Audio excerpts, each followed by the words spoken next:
আজ বিশ্ব নারী দিবসে ইন্ডিয়ান মেডিকেল অ্যাসোসিয়েশন খিদিরপুর শাখার উদ্যোগে একটি অনুষ্ঠানের আয়োজন করা হয়।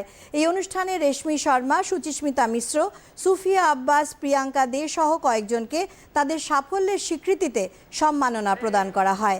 অনুষ্ঠানে উপস্থিত ছিলেন বিচারপতি অশোক গাঙ্গুলি, ডাক্তার সঞ্জয় গুপ্ত, ডেপুটি কমিশনার অমিত ভার্মা প্রমুখ। আইএমএ খিদিরপুর মেম্বার্সদের আমি সবাইকে ধন্যবাদ জানাতে চাই আমাকে ফেলিসিটেট করার জন্যে।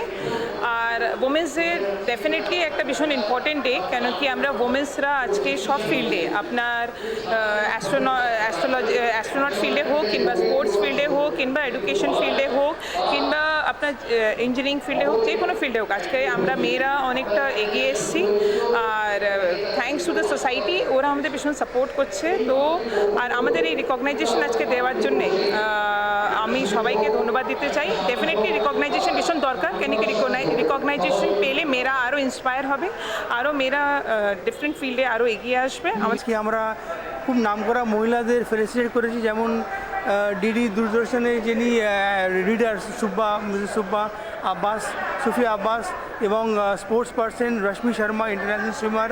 তারপরে আপনার সেন্ট ট্রিজা স্কুল প্রিন্সিপাল আছেন সিস্টার জ্যাসমিন, ওনাকে we have felicitated, and we have also felicitated Monica Verma, Dr. Monica Verma, he is an oncologist from SSKM.